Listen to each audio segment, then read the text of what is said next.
Hey everyone, welcome to खुशी की दुनिया। इस वीडियो में हम बात करेंगे कि बेबीज़ के दांत कैसे निकलना, कब निकलना स्टार्ट होते हैं।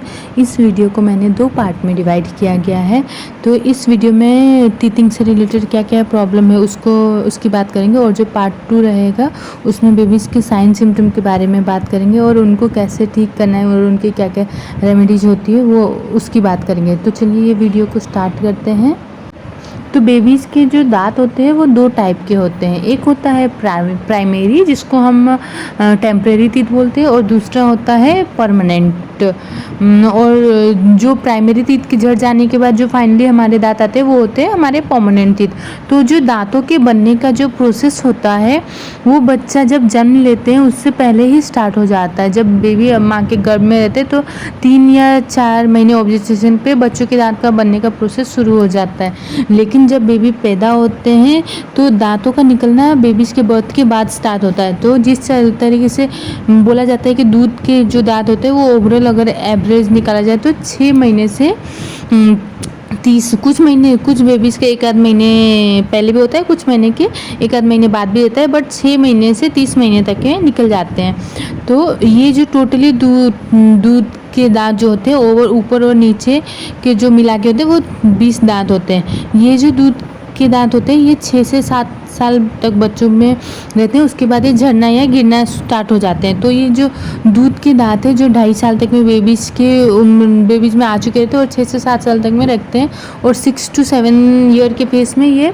टूटने लगते हैं क्योंकि परमानेंट टीथ के जो आने का निकलने का प्रोसेस है वो स्टार्ट हो जाता है।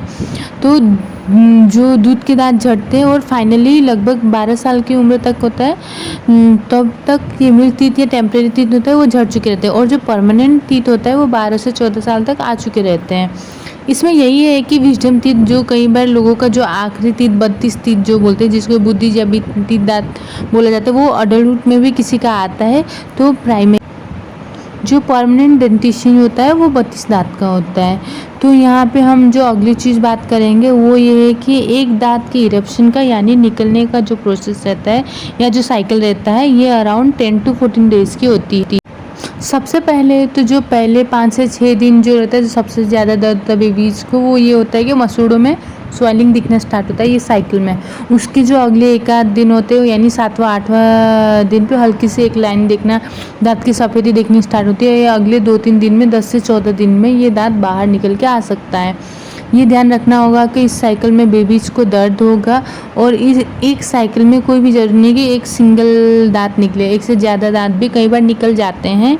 तो ये जो पूरा प्रोसीजर है ये अकॉर्डिंग टू डॉक्टर आना बेबीज़ के दिखना स्टार्ट हो जाता है। सबसे पहले जो बेबीज़ के दांत आते हैं निचले के 2 दांत आते हैं जिसको हम सेंट्रल स्टीचर बोलते हैं, ये 6 से 8 महीने में आ जाते हैं। उसके बाद ऊपर के 2 दांत आते हैं। जो बच्चों में कब कौन से दांत आने स्टार्ट होते हैं इसके लिए अगर डिटेल जानना होगा तो इस वीडियो को आप पॉज कर लीजिए, और जो चार्ट दिखाया गया है उसको वीडियो पॉज करके देख सकते हैं। और अगर एक रफ़ आइडिया देने के लिए डॉक्टर्स ये बोलते हैं कि अगर बेबीज़ 6 महीने से 10 महीने के बीच में बच्चे में के जनरली 4 दांत दिखते हैं, तो वही 10 से 12 महीने के बीच में बच्चे में 8 दांत दिखते हैं, और 12 महीने से 16 महीने के बीच में बच्चे में 12 दांत दिखते हैं, और 16 महीने से 20 महीने के बीच में बच्चे में 16 दांत, और 20 से 30 महीने के बच्चे में जब तक कंप्लीट होता है उस टाइम पे उसके 20 दांत आ चुके रहते हैं। उससे एक रफ़ आइडिया मिल जाता है कि हमारे बेबीज़ का प्रोग्रेस कैसा हो रहा है। अब बात करते हैं जो अबनॉर्मलिटी या जो डिजीज़ रहते हैं उसकी बात करते हैं।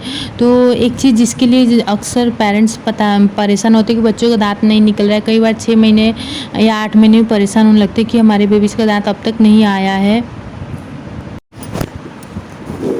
तो देर से दांत आने से डॉक्टर्स हमें कभी कभी कंफ्यूज करते हैं। तो नॉर्मली ये जानना जरूरी है कि बेबीज़ का दांत किस एज तक आता है। तो वैसे तो बेबीज़ का दांत 6 से 8 महीने तक पहला दांत निकल चुका रहता है, बट फिर भी कुछ केसेस में क्या होता है कि एक जो अपर लिमिट है वो 13 मंथ है। अगर 13 मंथ तक दांत आ गया तो ठीक है, अगर 13 मंथ के बाद भी नहीं आया तो उसको बोलते हैं हम डिले डेंटिस्ट।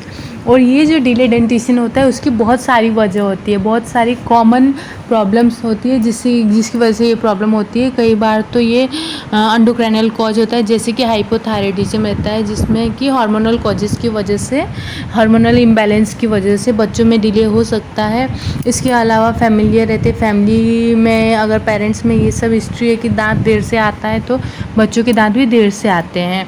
और विटामिन डी की वजह से इसके अलावा कैल्शियम की डेफिशिएंसी हो सकती है।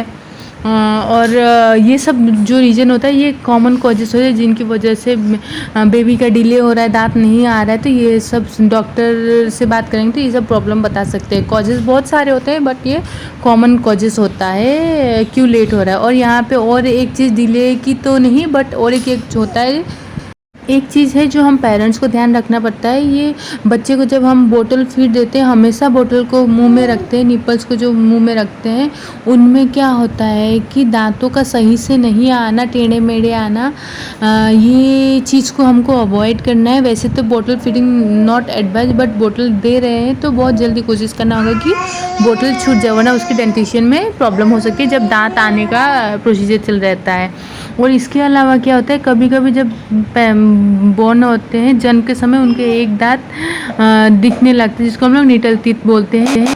ये अक्सर कई बार लोग कहते हैं कि नॉर्मल है और कहीं परेशानी नहीं होती, बट फिर भी कभी कभी कोई परेशानी का सामना बेबीज़ को या मदर को सामना करता है। जो नीटल टीथ होता है इसका बेसिक मतलब होता है कि जब बच्चा ये बॉर्न होता है तो छोटा सा हड्डी या दांत होता है, कई बार तो गम के साथ जुड़ा रहता है और कई बार लूज रहता है। तो एज सच उस दांत से कोई प्रॉब्लम नहीं है, बट उसकी वजह से 2-3 कॉम्प्लिकेशन होता है। पहली बार तो फीडिंग में प्रॉब्लम होती है, बेबीज़ को दर्द हो सकता है। दूसरी है कि जब मदर को वह फीड करता है तो मदर को इंजरी होती है, उसकी वजह अनईजी रहता है और ये एक प्रॉब्लम होता है। और जो दूसरा सबसे जो डरते हैं वो क्या होता है, लूज जो होता है बेबीज़ का दांत, क्योंकि अगर वो खुद से गिर के बच्चे की सांस की नली में चला जाए तो प्रॉब्लम हो सकती है। तो ऐसी कंडीशन में बहुत ज़्यादा लूज होगा तो निकाल देना चाहिए दांतों को। और ये मैंने सजेशन लिया है डॉक्टर आना से, जो कि यहाँ के स्पेशलिस्ट हैं।